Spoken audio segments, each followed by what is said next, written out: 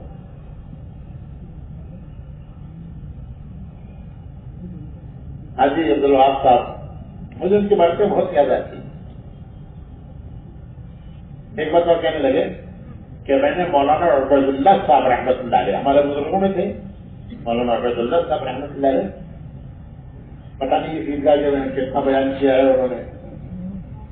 مولانا عبید اللہ صاحب رحمۃ اللہ علیہ بھائی صاحب کہنے لگے میں نے ایک مرتبہ مولوی عبید اللہ بے تکلفی تھی، ایک زمانے کے تھے مولانا الیاس مفتی کے زمانے کے. تو مولانا عبید اللہ صاحب سے میں نے ایک مرتبہ کہا کہ مولوی صاحب ہمیں ساتھیوں کو جوڑنا نہیں آتا.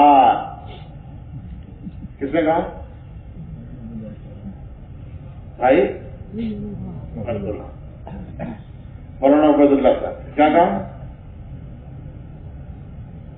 مولوی صاحب ہمیں ساتھیوں کو جوڑنا نہیں آتا.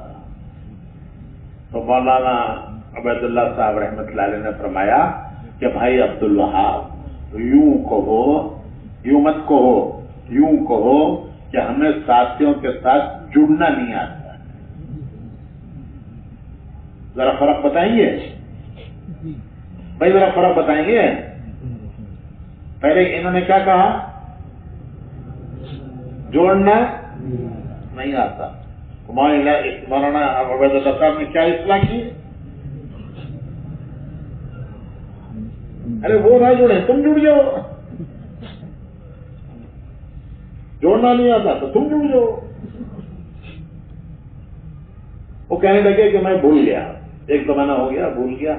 ایک بار پھر میں نے جذبے میں آ کے مولانا عبید اللہ صاحب سے کہا کہ مولوی صاحب ہمیں ساتھیوں کو چلانا نہیں آتا, ہمیں اپنے ساتھیوں کو چلانا.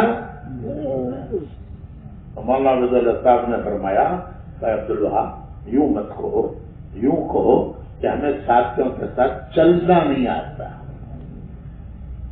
ہمیں ان کے ساتھ چلنا نہیں آتا.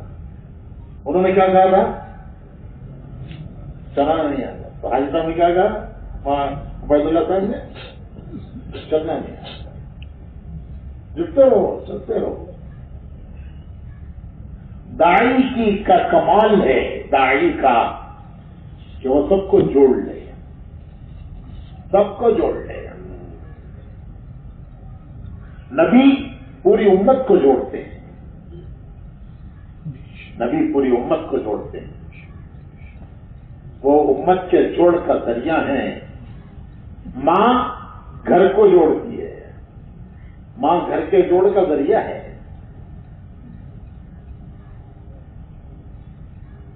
حضور نے منافقین تک کو برداشت کیا, حالانکہ پتا تھا یہ سب منافق ہیں. حضرت حذیفہ کو ایک فصیحت سے بتایا, ورنہ حضرت ابو بکر کو بھی نہیں بتایا. پتا تھا کہ یہ خلیفہ ہونے والے ہیں میرے بعد, اشارے بھی کر دیے تھے, نماز ان سے پڑھوا دی تھی اپنی زندگی میں, یہ بتا دیا تھا کہ میرے بعد یہ ہیں, لیکن ان کو بھی نہیں بتایا کہ میری امت میں یہ منافق ہیں. دوسرے خلیفہ حضرت عمر, ان کو بھی نہیں بتایا. ایک مرتبہ حضرت عمر نے حضرت حذیفہ سے پوچھا کہ حذیفہ میں تم سے نہیں پوچھتا, تم کو حضور نے منافقین کے نام بتائے ہیں, میں تم سے نہیں پوچھتا, وہ نام نہیں پوچھتا, کیونکہ حضور کا راز ہے, تمہیں ہی بتایا ہے. میں نہیں چاہتا کہ تم وہ راز کھول دو, لیکن اتنا بتا دو کہ میرے جو گورنر ہیں, حکومت پھیل چکی تھی شام میں, ایران میں, روم, شام, فارس پتہ ہو گئے تھے, ہر جگہ عمرہ تھے, تو اتنا بتا دو کہ میرے امیروں میں کوئی منافق تو نہیں ہے. میں نام نہیں پوچھتا ہوں, بس بتا دو. انہوں نے غور کر کے یہ کہا کہ ایک ہے, ایک ہے. حضرت عمر کی فراست اگلے ہی دن ان کو معذور کر دیا, اگلے ہی دن معذور کیا. تو حضرت حذیفہ نے کہا کہ اس کے بعد یہ بھی نہیں بتاؤں گا میں آپ کو, کیونکہ اگر میں کہتا ہوں تو آپ پہچان جاتے ہیں کون ہے. تو نبی امت کو جوڑتے ہیں. ماں گھر کے جوڑ کا ذریعہ ہے, گھر کے جوڑ کا ذریعہ ماں ہے. 4 بیٹے ہیں, 4 بیٹے, ماں کے 4 بیٹے ہیں. ایک مولانا صاحب, ایک انجینئر صاحب, ایک ڈاکٹر صاحب. کتنے ہوئے؟ کتنے ہوئے؟ چوتھا بیکار صاحب.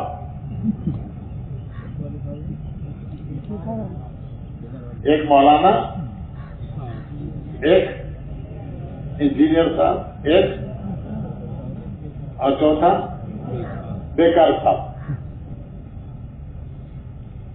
کسی کام کا نہیں, نہ دنیا کے نہ دین کے. گڈ فار نتھنگ بولتے ہیں انگلش میں,